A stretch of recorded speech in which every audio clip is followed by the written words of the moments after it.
quero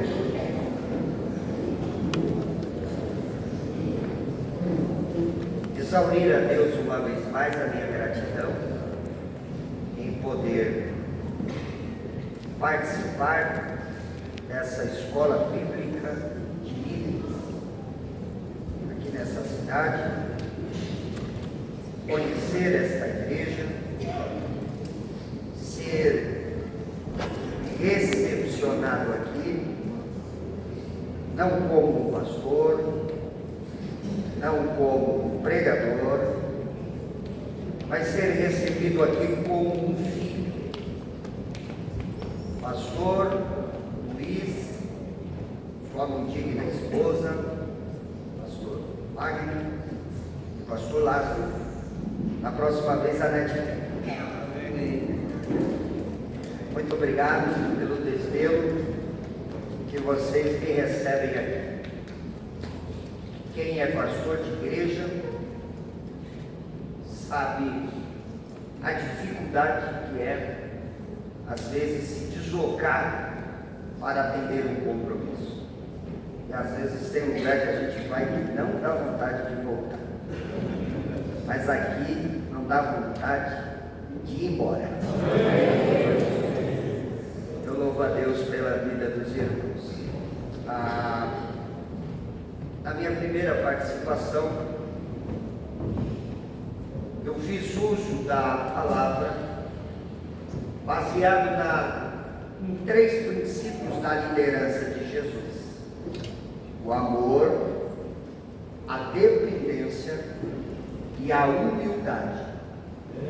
Agora à tarde eu pretendo, com a ajuda do Espírito Santo, falar de um único princípio. E eu estava ainda em dúvida sobre essa questão. Eu pedi ao pastor para ficar um pouco mais no gabinete, para que Deus assentasse a palavra. 99,9 estava assentada. E agora, nesse último hino, Deus assentou o restante. Todo líder, ele tem que entender que o culto é uma linha que não tem emenda. Deus vem do início ao fim em uma mesma máxima. E eu quero compartilhar com os irmãos este princípio. Abra sua Bíblia no Evangelho de Jesus,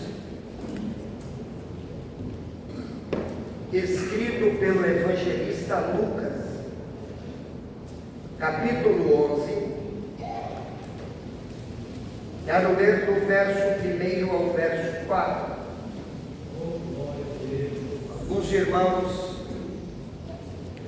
desejam que eu assine os livros depois, assim eu farei, quero, vou estar à disposição dos irmãos. Alguns irmãos também notificaram que desejam ter um desconto no livro, visto que o do pastor Luiz Ricardo é bem mais barato do que o meu.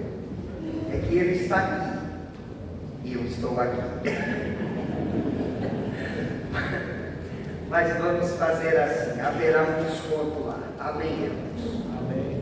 Como eu não gosto de tratar de valor lá fora, você pergunta que já vai estar lá.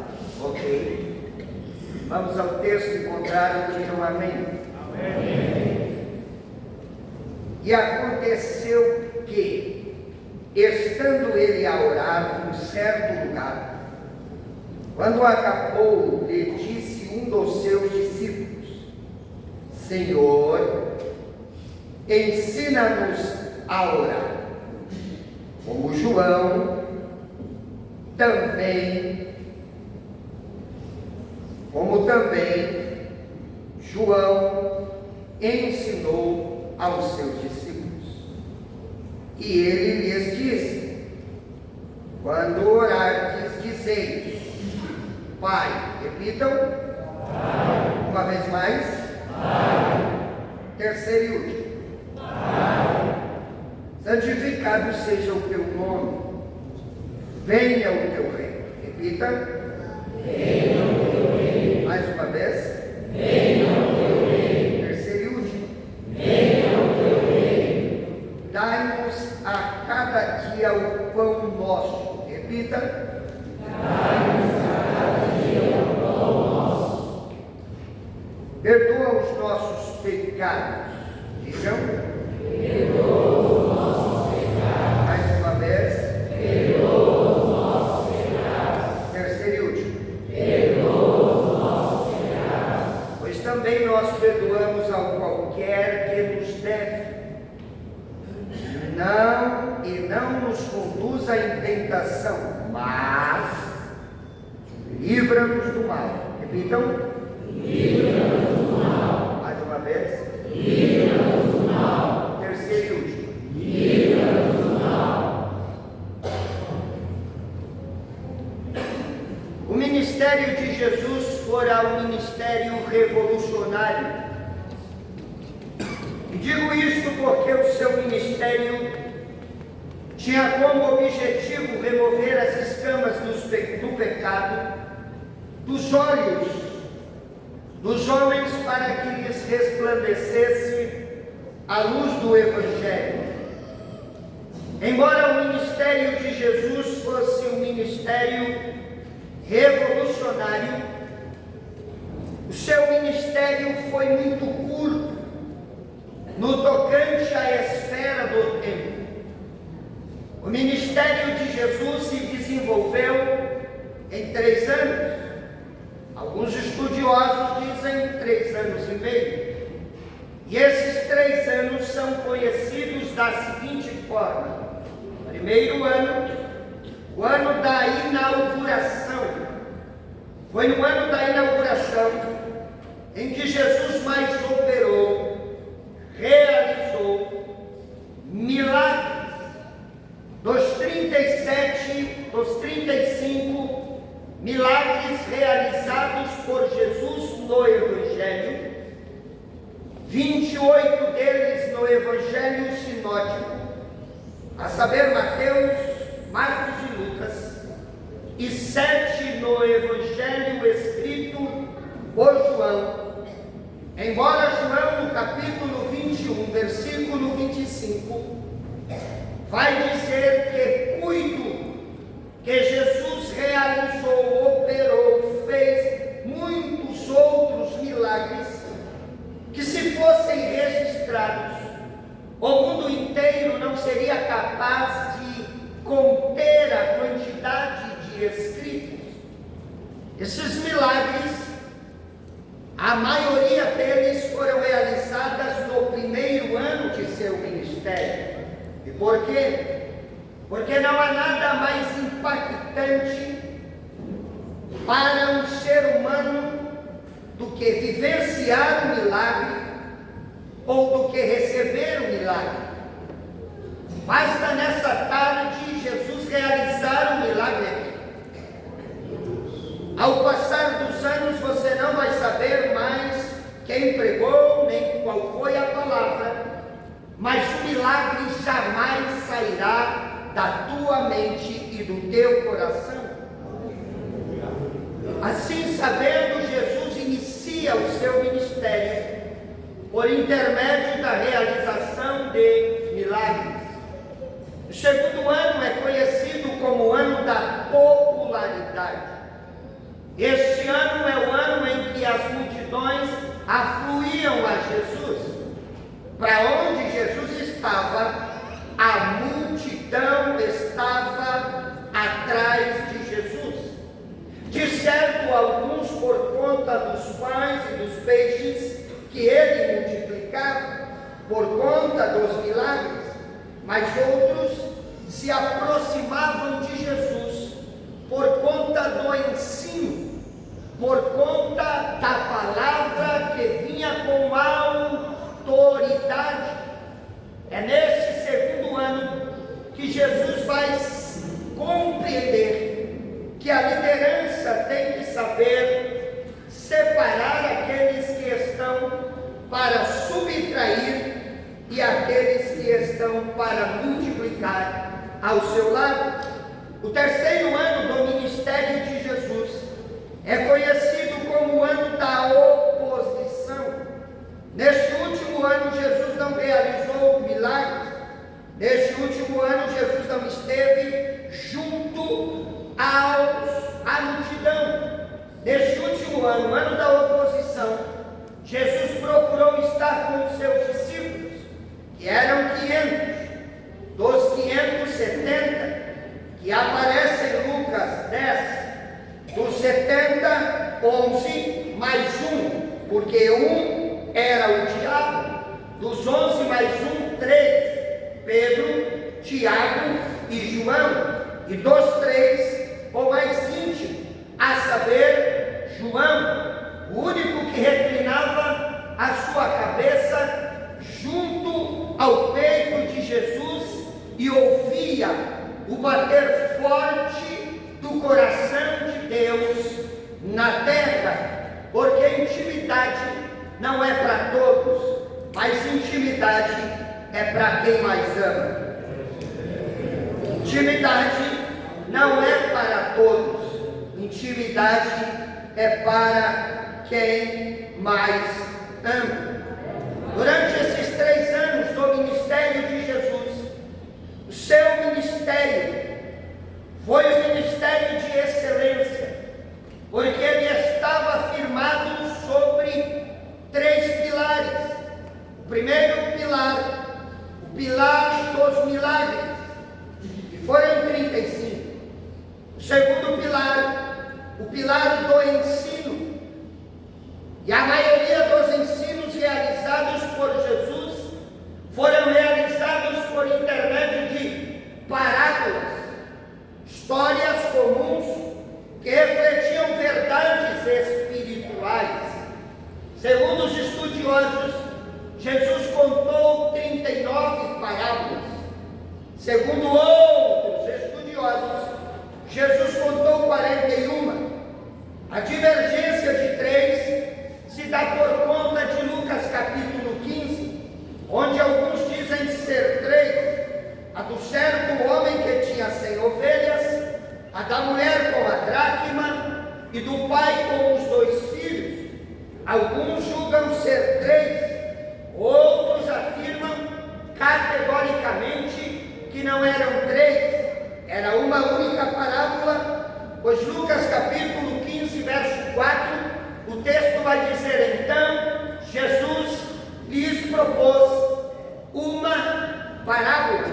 A pergunta é: por que Jesus ensinava por intermédio de parábolas? Primeiro, para simplificar a sua mensagem. Quando você vai ler uma palavra, anote isso, guarde isso.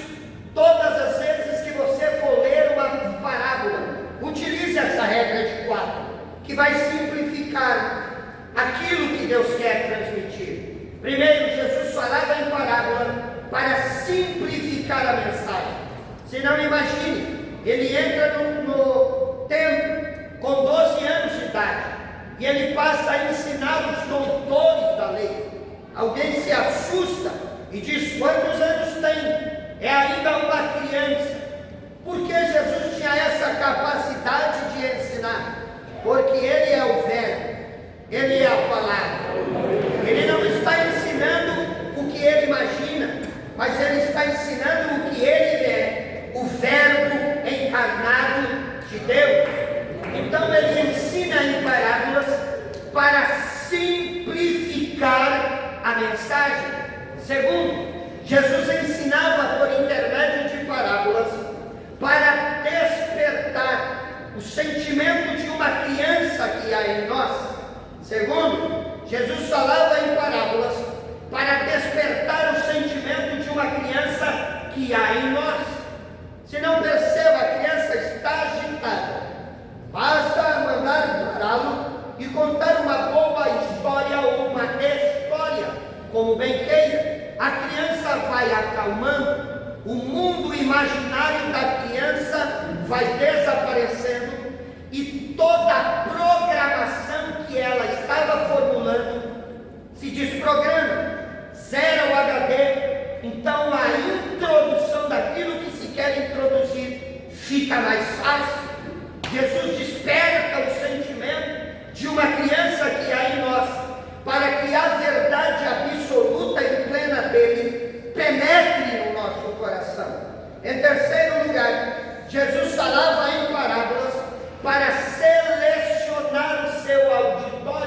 Ou seja, quando ele começava a falar em parábola, a maioria levantava e ia embora, porque dizia: eu não vim aqui para ouvir história. Só ficava realmente quem veio com o objetivo de receber uma verdade, de receber uma palavra vinda do céu para a sua alma. Em quarto lugar, Jesus contava parábola para dar a oportunidade dos seus ouvintes fazerem parte da história na qual ele estava contando. Ou seja, toda parábola que Jesus contava nada mais era do que a história dos seus ouvintes. A parábola fazia com que eles pensassem: que personagem sou eu nessa parábola? Com isso, Jesus não apontava, não julgava, não condenava ninguém. Se Ele que é Deus não julga, não condena, não aponta ninguém, quem somos nós para julgar, apontar e condenar alguém? Com isso eu entendo que púlpito não é lugar de indireta. Púlpito é lugar de direta da palavra de Deus. Ninguém que pega o microfone tem direito de desabafar, tem direito de atacar ninguém. Este lugar é santo. Este lugar é santo. Este lugar é santo. E o que tem que sair daqui é palavra de vida. Palavra de vida. Palavra de vida que glorifique o nome do Senhor. Em terceiro lugar, o ministério de Jesus estava firmado sobre o tripé da oração. Repita: oração. Mais uma vez. A melhor definição sobre oração é a que eu ouvi um dia do pastor Wellington Neto, ali no Belém, é uma escola de obreiros, onde ele disse que oração é praticar a presença de Deus. Não há como viver uma vida de milagres. Não há como ter eficácia da autoridade no ensino se não tiver uma vida pautada na oração, na prática da presença de Deus. Os maiores homens o foram por causa da oração. Há uma frase de um desconhecido: se não buscarmos a Deus logo pela manhã, dificilmente o encontraremos no restante do dia. John disse: eu posso fazer mais do que orar, depois de ter orado, mas não posso fazer mais do que orar, até que tenha orado. Hans Van Staden disse: quando agimos, colhemos o fruto do nosso trabalho, mas quando oramos, colhemos o fruto do trabalho de Deus. William Lamb disse que não há nada que nos faça amar tanto as pessoas do que orar por elas. Hudson Taylor disse: quando trabalhamos, nós trabalhamos. Agora, quando oramos, é Deus que trabalha, é Deus que faz, é Deus que opera. Charles Spurgeon disse: eu preferiria ensinar um homem a orar do que 10 homens a pregar. Samuel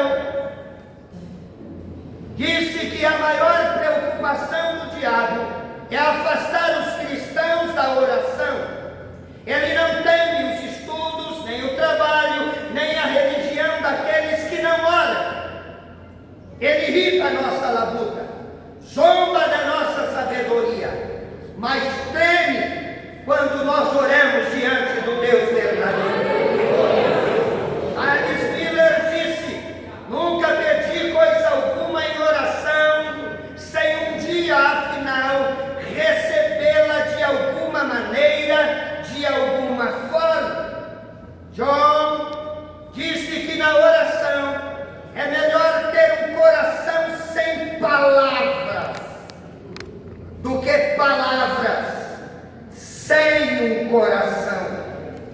Agostinho de Hipona disse que a oração é o encontro da sede de Deus e da sede do homem.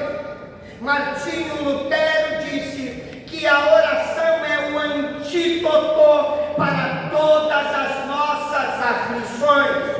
Angústia vai embora, depressão vai embora, síndrome do pânico vai embora. Quando a gente ora, quando nós oramos, praticando a presença de Deus. João disse que a oração fará o homem parar de pecar, ou o pecado o seduzirá a parar de orar. Robert Murray disse que o homem é sobre os seus joelhos diante de Deus e nada mais. Charles Spurgeon disse que o seu molho de lã fique na eira da súplica até que seja molhado pelo orvalho do céu. Queridos irmãos, querida igreja, querida irmã, a oração era a principal marca do ministério de Jesus. O cansaço físico não impedia Jesus de orar. A oração para Jesus era a intimidade com o Pai e não uma performance diante dos homens. Marcos capítulo 1, 35 vai dizer que Jesus buscava mais a intimidade com o Pai do que a popularidade. Porque quando quiseram estabelecer ele como rei, ele disse: eu não sou rei. Eu vou ao Pai. Porque orgulho é pecado, orgulho é vaidade, e para não ter uma performance diante de homens, ele quer buscar intimidade com o Pai. Ele se retira para falar com Deus. Jesus, ele dava mais valor à comunhão com o Pai do que o sucesso diante dos homens. A multidão desejava ver Jesus novamente, mas não para ouvir a sua palavra, mas para receber cura e ver operações de milagres. Todavia, Marcos 1,35, Jesus se retirou para o deserto para orar. Marcos 3,13, Jesus subiu ao monte para orar, e depois de uma noite intensa de oração, ele foi escolher os seus discípulos. Em Lucas 18, ele contou uma parábola sobre o dever de orar e nunca desfalecer. Uma liderança de excelência tem que ter compromisso primeiro com Deus, primeiro com o céu, para depois ter compromisso com os homens. Devemos ter isso como regra do nosso ministério. Às vezes nós nos envolvemos tanto com a obra de Deus que nos esquecemos de nos envolver com o Deus da obra. Qual era o segredo dos nossos mestres do passado, que chegavam para um evento para pregar à noite 7 horas? Eles se trancavam na sala pastoral às 5, choravam, choravam,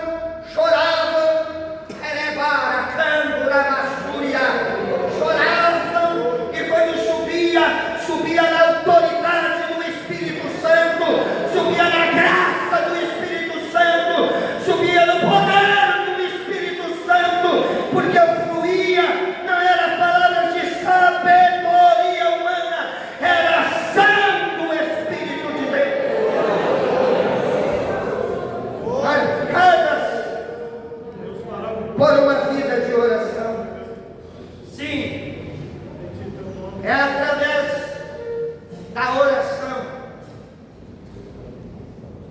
que nós chegamos onde o seu argumento não chega, onde a sua capacidade não chega, onde os seus estudos teológicos não chegam, onde a tecnologia não chega. A oração vai, a oração chega. Alamanjori, Nicanda, Súria. A oração feita por um justo, ela pode muito em seus efeitos. Sim, muito em seus efeitos. Se alguma coisa está difícil em sua liderança, diz o Senhor, dobre o seu joelho e ore, e o Senhor dará a resposta. A irmã Lázara, ela é patrimônio tombado de Vila Formosa. É uma mulher que dedicou a sua vida inteira a servir o Senhor Jesus. É a matriarca nossa lá. Foi a primeira mulher a se formar em teologia, quando teologia era coisa do diabo. É uma mulher santa, uma mulher piedosa. Ela fez um carinho no meu rosto e disse para mim, meu filho, coloque a igreja em oração, pois Deus quer fazer um negócio diferente aqui. A palavra daquela serva de Deus mexeu comigo. Eu disse, irmãos, nós colocaremos 31 dias de oração na igreja. Nós vamos orar. E aí um desses dias, no pleno domingo, eu estava ministrando.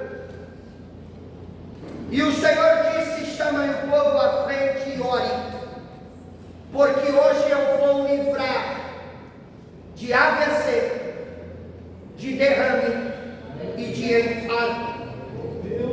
O menino Juan, de 21 anos, que cuida da mídia da igreja, soltou o celular e veio à frente. E quando eu comecei a orar, Senhor, livra, conforme o Senhor disse a mim, do derrame, do infarto, do AVC, o nariz do menino de 21 anos, atleta, começou a jorrar sangue. Aquilo trouxe um temor à igreja. No outro dia ele foi ao médico. O médico disse, se isso não acontecesse com você, você poderia infartar, ter um derrame ou ter um AVC, mas naquela noite Deus deu um livramento, porque enquanto nós oramos, Deus faz, enquanto nós oramos, Deus age. A oração tem poder.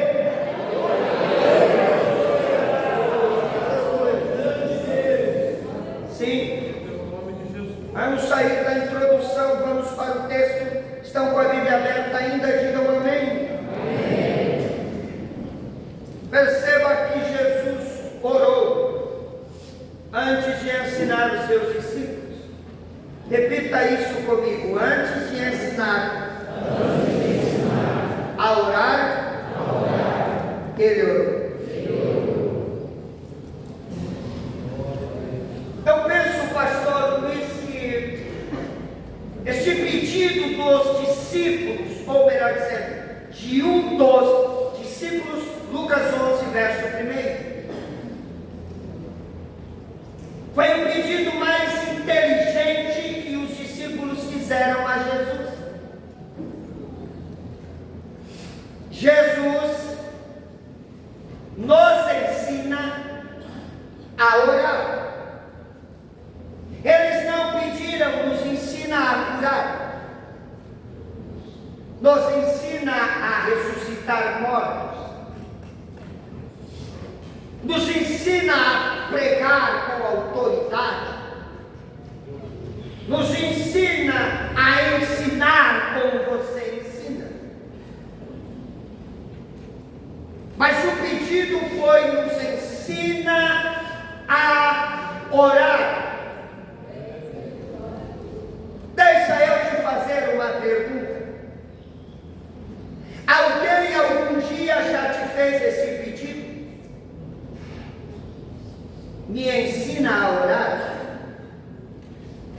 você ora? Porque não há uma teologia própria de alguém ensinar o outro a orar,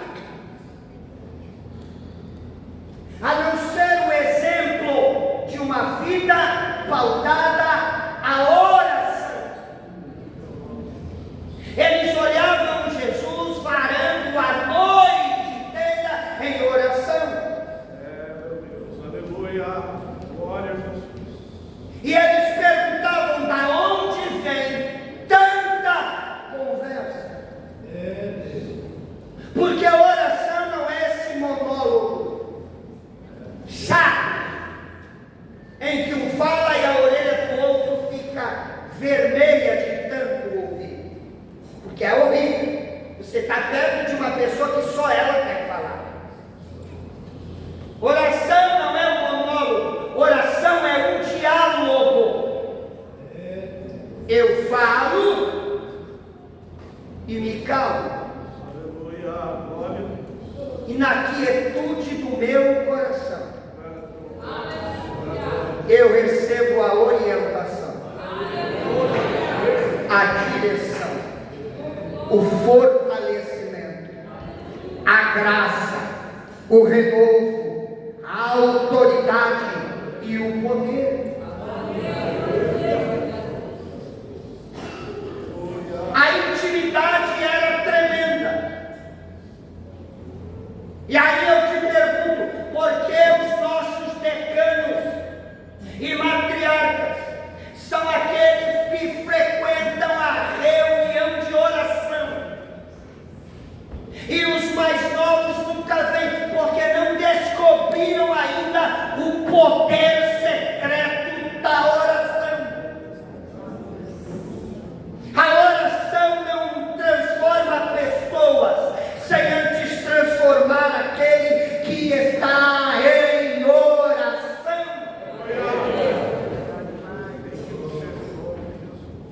Ensina-nos a orar. É um pedido feito a Jesus. E por quê? Porque ele tinha uma vida de oração. Ainda falta poucos meses para o fim do ano, mas eu espero que alguém te procure e peça, assim como os discípulos pediram a Jesus: me ensina a orar. Olha como João ensina os seus discípulos.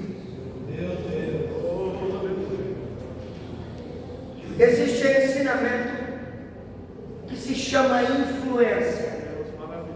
Repita isso: existe ensinamento que se chama influência. Influência é exemplo. Jesus diz assim: você é o sal,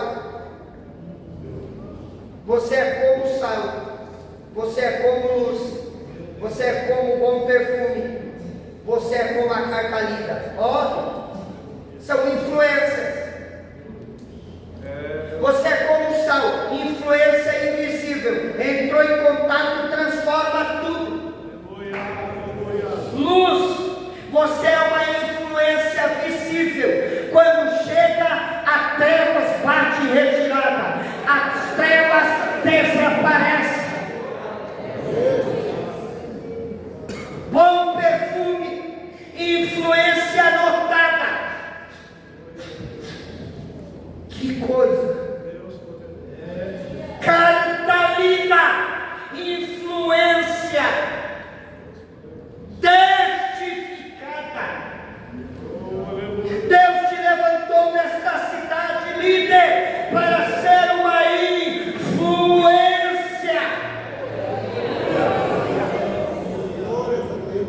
Para ser um exemplo de oração.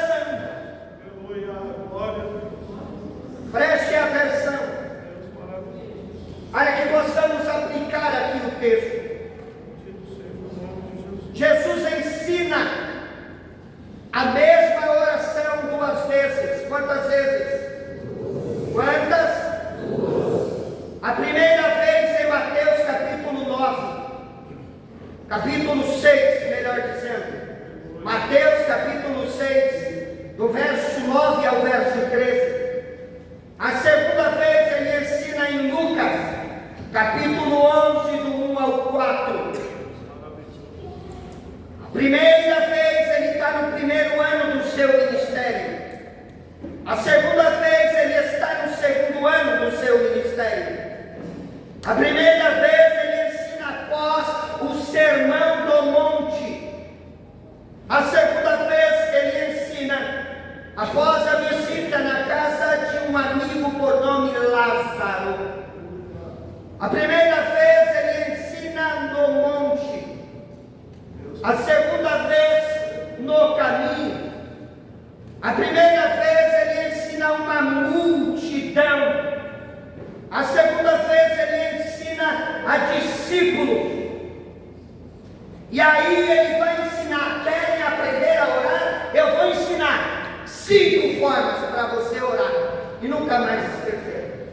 Anote a primeira. Como nós devemos orar? Primeiro, ore como filho, chamando Deus de Pai.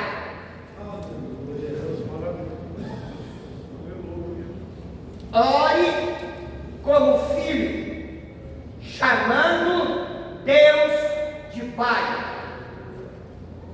Jesus choca a multidão quando ele inicia o ensino sobre a oração em Mateus 6, chamando Deus de Pai Nosso.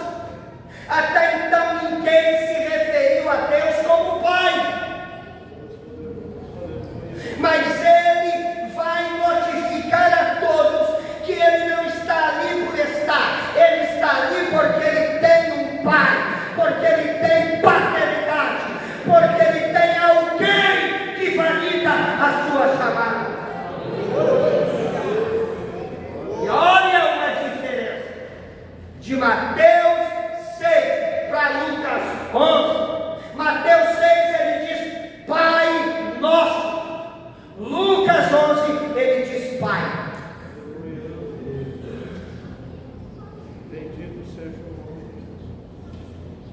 Consegue distinguir a diferença? Quando ele diz para toda a multidão não choquem, não se atribulem. Quando vocês forem relacionar com Deus, se relacione como filho, chamando ele de você é servo, ele é Senhor. Você é discípulo, ele é mestre. Você é amigo, mas nenhum deles tem um nível de intimidade de pai e filho. O servo não sabe como convém agradar o seu Senhor. O discípulo troca de mestre. O amigo de vez em quando frustra, decepciona. São laços que podem ser quebrados, são laços que podem ser rompidos, mas laço de pai e filho, laço de filho e pai, está no sangue, está no sangue, está no sangue. Você não é bastardo, você é filho, você é herdeiro e herdeira de Deus. Quando for orar, ore como filho, chamando Deus de Pai. Não entra naquela oração farisaica, ó eterno, soberano, glorioso. Não. Você é filho, sem protocolo, porque ele sabe quem você é. Por isso que ele diz, a maior intimidade que a gente pode ter é aonde? Qual é o lugar? Aonde? E tu, quando for orar, entra no teu e fecha. É eu e você. Lá chora, lá conta as tuas mazelas, porque eu não vou te condenar, te julgar.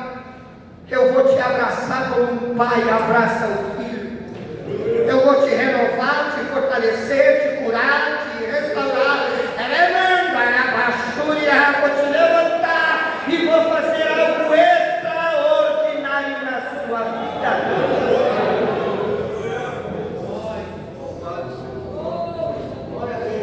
Vai para o quarto, porque é privacidade. Amém?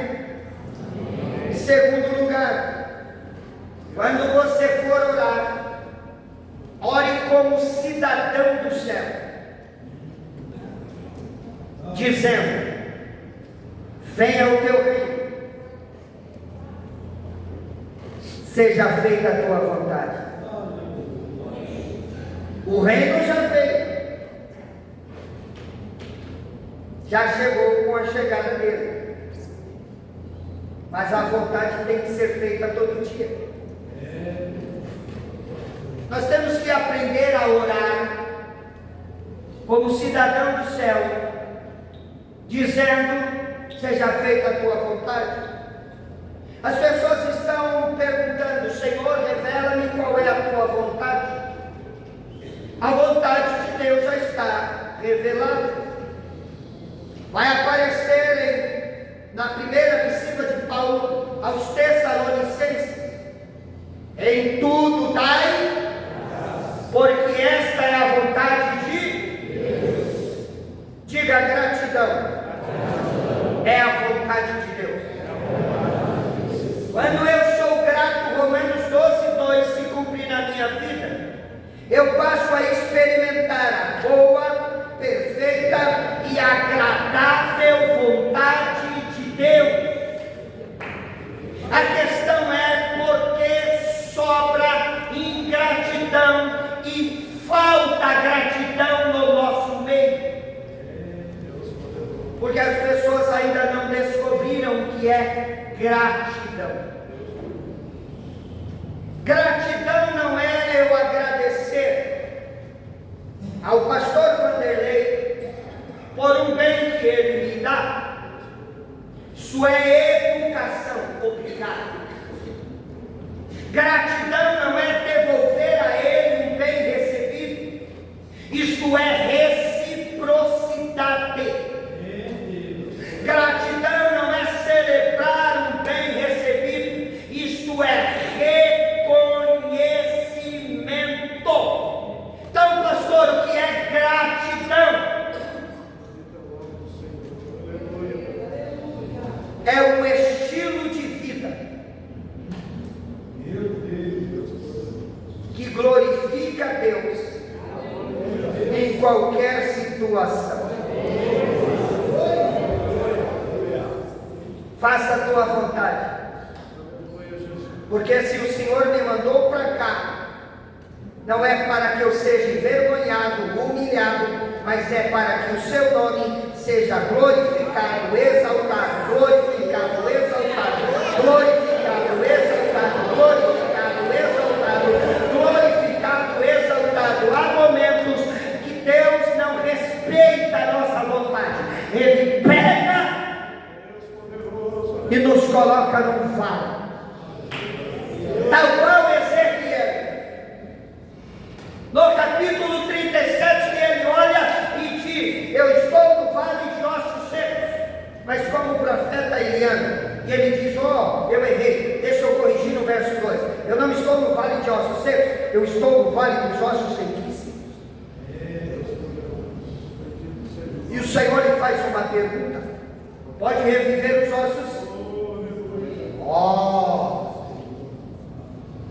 Eu pergunto porque quero aprender, ele pergunta porque quer me ensinar. Ele está querendo perguntar a esperança. Ele olha e diz: sim, embora não está seco, sequíssimo, fase de decomposição, tem algo aqui interessante. Ele está sobre a superfície da terra, não está enterrado. Se não está enterrado, então para que você está aqui? Para que eu te levei aqui? Para você reclamar, para você murmurar? Não. Então profetiza. Libera a palavra. Séria, libera a palavra, porque enquanto você libera a palavra, tudo que está fora do lugar vai voltar para o lugar. Osso sobre osso, osso com osso, junta com junta, nervo com nervo, pele sobre pele. Profetiza.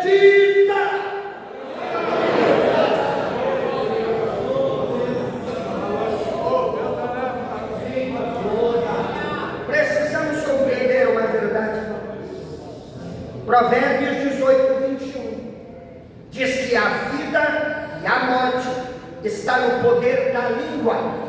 Diga, a língua tem o poder da vida e da morte. Não é céu e não é inferno, é língua.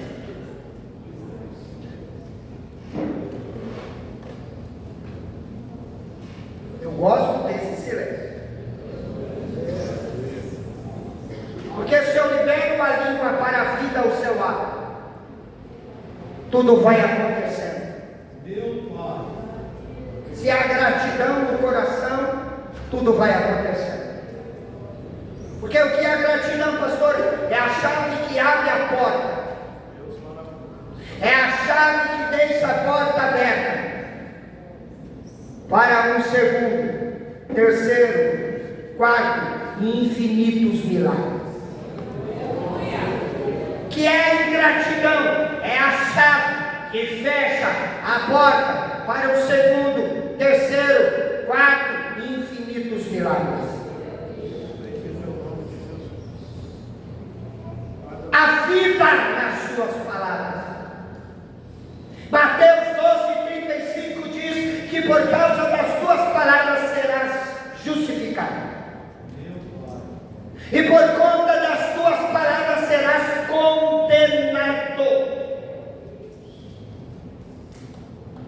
No mundo espiritual não existe neutralidade.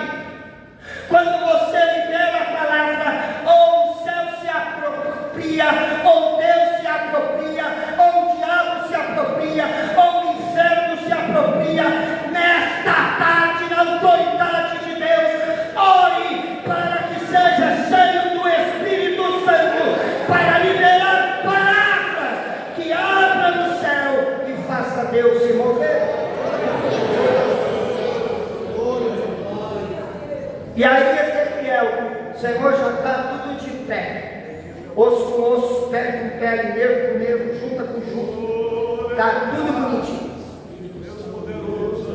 Aí uma pergunta: parou de profetizar? Parei.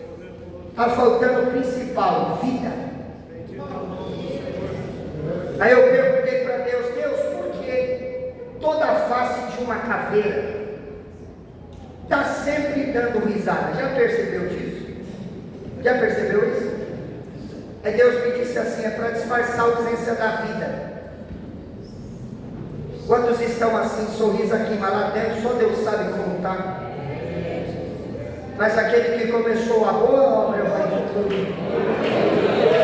Agora profetiza para os quatro cantos: ó, vem, vem, vem Espírito e sopra, vem Espírito e sopra, trazendo vida.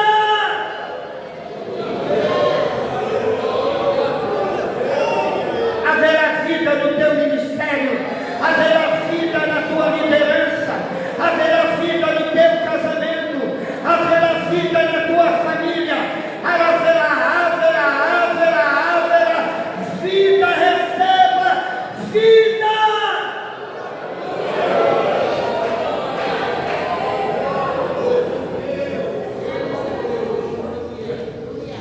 Primeiro, ore como filho, chamando Deus de Pai. Ore como cidadão do céu, dizendo: seja feita. Terceiro, ore como irmão,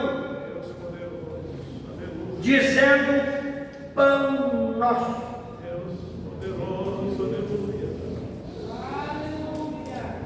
Ore dessa forma, como irmão, dizendo: o pão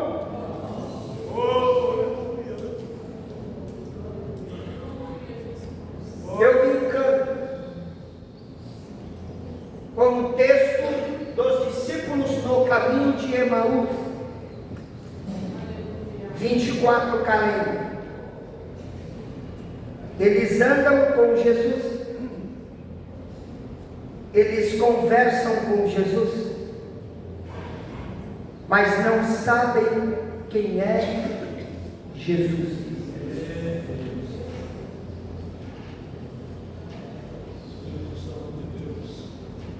A pergunta é: possível alguém caminhar com ele sem saber quem ele é?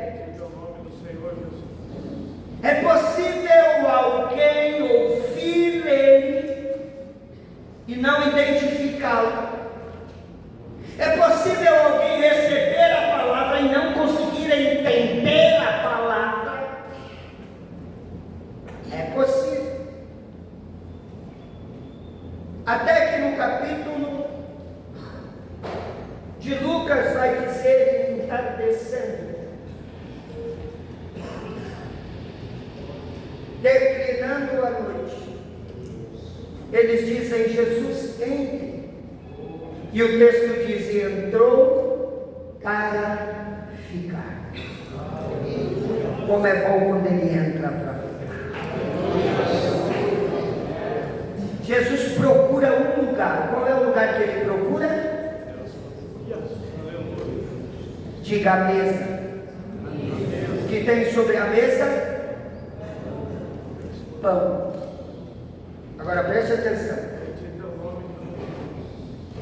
Quando ele pega o pão, parte o pão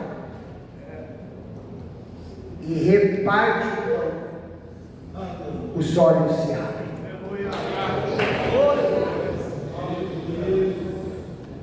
Porque palavra sem comunhão não tem efeito. Presença sem comunhão não tem efeito. O que desbloqueia a nossa visão ainda é o partir do pão. Quando Jesus partiu o pão, eles olharam e disseram: é Ele, é Ele, é Ele. Eu não tenho dúvida, é Ele.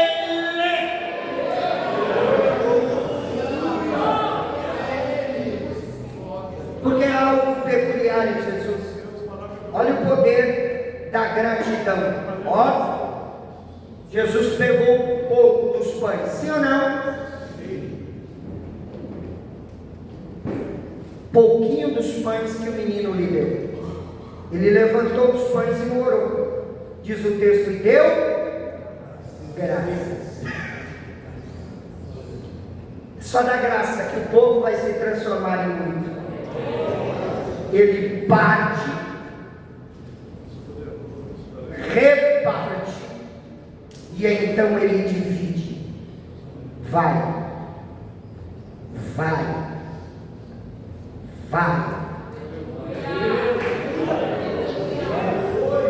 E quase 5.000 almas se alimentaram, fora mulheres, fora crianças, e ainda sobrou 12 cestos, porque enquanto você cuida do povo, Deus cuida de vocês.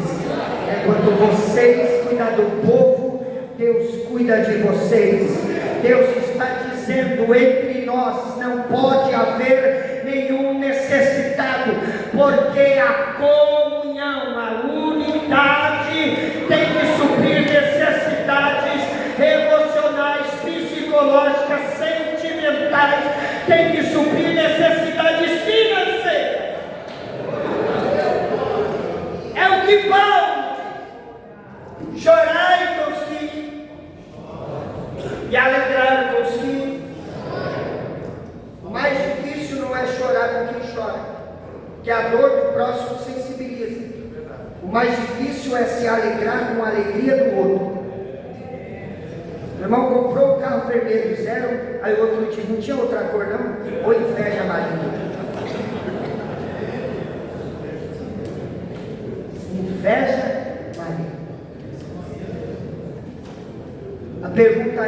está disposto a repartir o pão?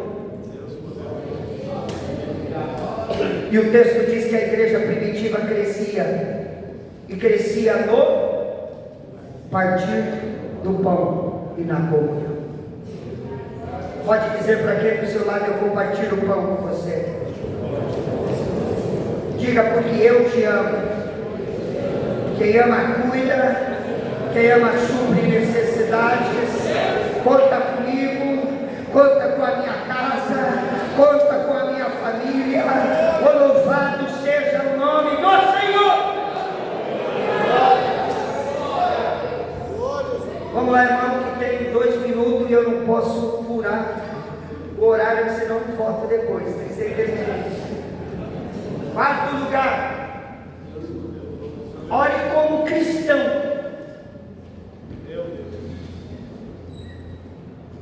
dizendo: perdoa os nossos pecados, como nós perdoamos a qualquer um que nos deve. O que difere o cristianismo das demais religiões? A prática. Evangelho exige prática. A maioria das pessoas não conseguem perdoar porque não entenderam o princípio. Nós olhando na ótica humana, quem te caluniou, quem te arrebentou nas redes sociais, quem te feriu, a pergunta é: está pior ou melhor do que você?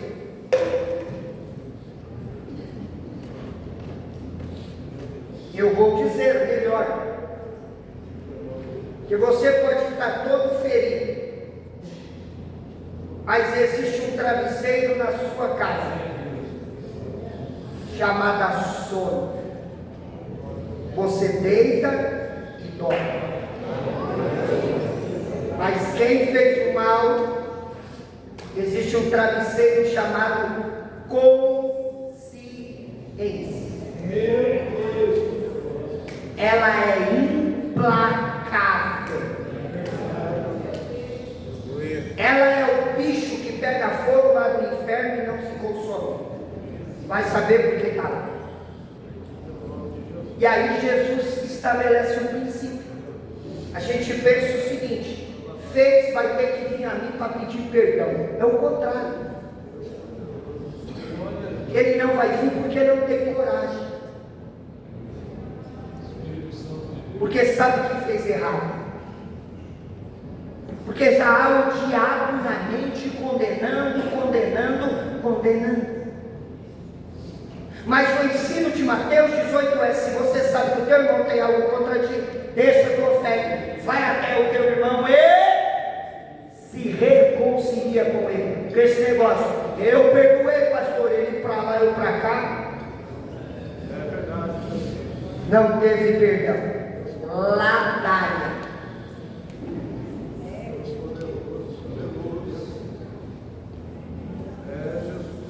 Você é um cristão, libera perdão. Assim diz o Senhor: tem coisas na sua vida que está parada, porque você precisa liberar o perdão. Esta tarde é tarde de perdoar, é tarde de perdoar, é tarde de perdoar.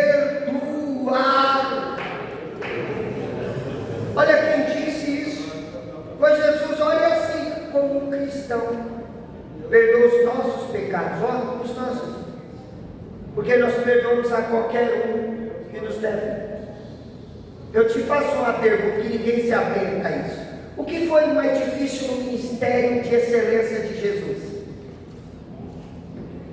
Ser beijado pelo traidor, ou caminhar 3 anos com o infeliz sabendo que ele ia trair?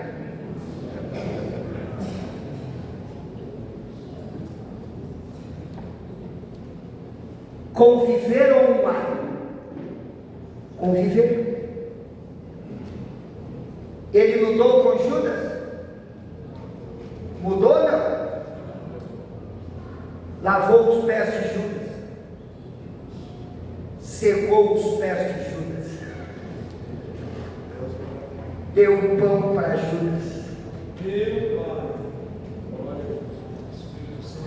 deu cálice para Judas, ceou com Judas. Era o único que tinha um cargo no ministério de Jesus. Judas significa louvor. Depois da traição, louvor cessou. Ninguém quer colocar mais o nome de Judas.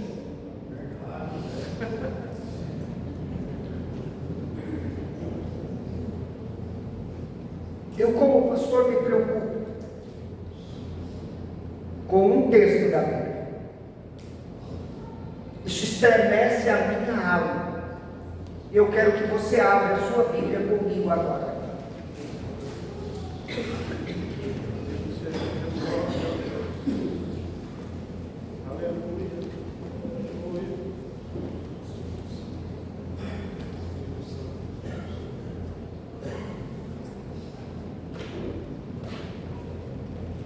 (17) do Evangelho de João. É uma oração. Já termino com uma lição. Não tem como parar. Dá mais 5 minutos. Quem dá mais 5 minutos aí, levanta a mão. Amém. Meu Deus, 5, 10. Vamos lá. Olha que texto. A oração de Jesus pelos seus discípulos. 17, 12. Vamos ao 11 primeiro. 17, 11. Eu já não estou mais no mundo, mas eles estão no mundo. Eu vou para ti. Pai Santo, guarda em teu nome aqueles que me deste, para que sejam um, assim como nós. Agora olha o 12. E aqui é terrível. Estando eu com eles no mundo, guardava-os em teu nome. Tenho guardado aqueles que tu me deste. Isso aqui é terrível, irmão. Prestação de contas. E nenhum deles se perdeu, senão filho da perdição, para que se cumprisse as Escrituras.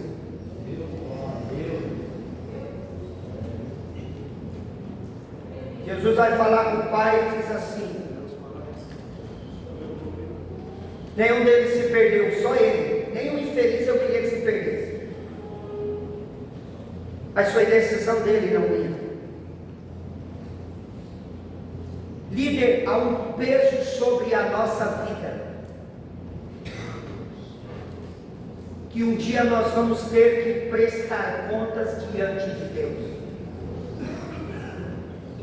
Em uma conferência para pastores, discipulando pastores, eu ouvi uma máxima de que, por que se tem tanto problema nas igrejas nos dias atuais? Porque as pessoas não entenderam que com 2 anos de crente, todos deveriam ser pastores, ou seja, cuidar de outras vidas. Mas aqueles que eram para cuidar estão dando problema. Que às vezes você se desgasta, empreende forças com aquilo que você não tem que empreender forças. E quando você precisa de forças para algo que é relevante, você não tem mais forças. Mas nesta tarde receba a graça de Deus na sua vida para tirar esse fardo, para tirar esse peso, para se perdoar, porque você não tem se perdoado por alguém que foi, por alguém que te abandonou, por alguém que te traiu, por alguém que te deixou. Se perdoe nesta tarde, porque o Senhor, o seu Deus, já te perdoou. Livre-se desse fardo, com a graça do Senhor. Quinto lugar, e concluo: ore. Ore. Ore. como dependente, dizendo: livra-nos do mal. Quando for orar, ore como filho, chamando Deus de. Quando for orar, segundo lugar, ore como? Dizendo. Terceiro, quando for orar, ore como irmão, dizendo. Quarto, quando for orar, ore como um cristão, dizendo. Como nós temos liberado perdão para todos. Quinto, quando for orar, ore como dependente. Livra-nos do mal. Quando Deus foi retirar o povo de Israel da terra do Egito, o anjo do Senhor ia na frente. Mas em determinado momento Deus tirou o anjo e colocou o anjo na retaguarda. Porque há momentos que os teus adversários estão longe.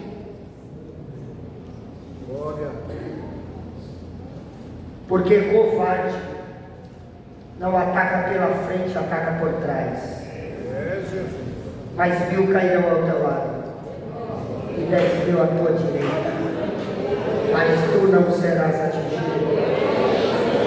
Toda ferramenta contra a tua chamada, o teu ministério não vai prosperar. E por que não prospera? Porque você vai aniquilar toda a palavra contrária em nome de Jesus. Esta tarde é uma tarde de orarmos da forma certa.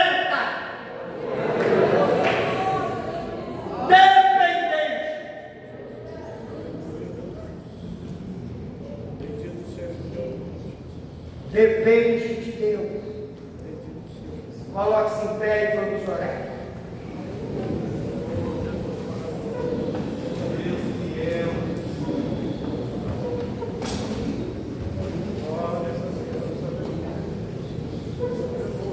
A oração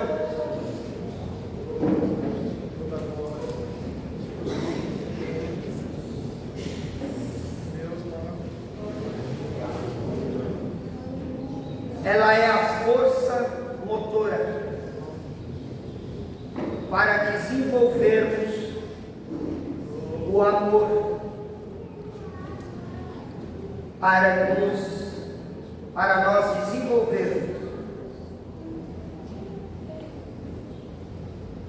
a submissão, para nós desenvolvermos a humildade.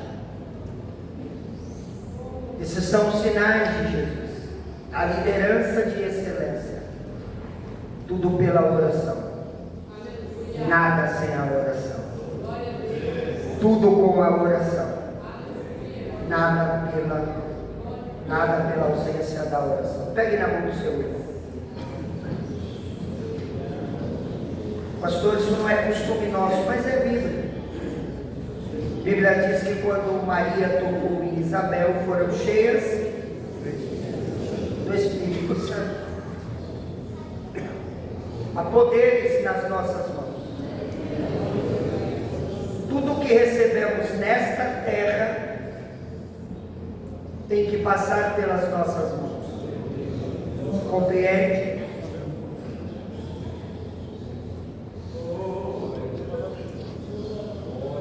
Pedro olha para o paralítico em Atos 3 e diz: não tenho ouro e não tenho prata, mas o que eu tenho, isso eu te dou em nome de Jesus o Nazareno. Levanta e anda. O que aconteceu com o paralítico?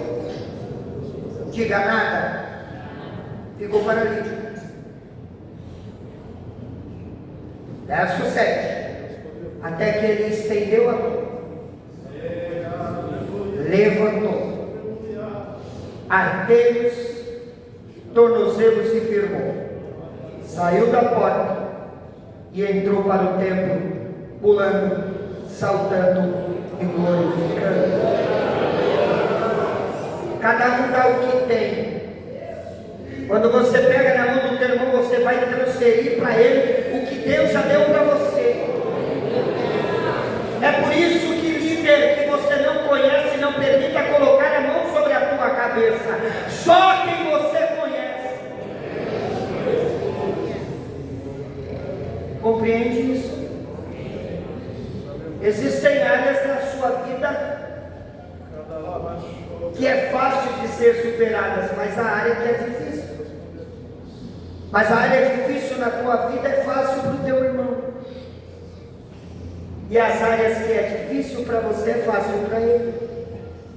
Agora você não vai orar por você, você vai orar pelo seu irmão que está ao seu lado. Curve sua cabeça e ore agora. Ore agora por ele, ore agora por ela. Clame ao Senhor agora por ele, clame ao Senhor agora por ela. Peça força, peça renovo, peça força, peça renovo, peça força, peça renovo, peça sabedoria, peça graça, peça autoridade, peça livramento, peça paz, peça alegria, peça, peça, peça, peça ao Deus dos céus, porque é Ele que nos fará prosperar. Senhor, conceda graça, conceda favor.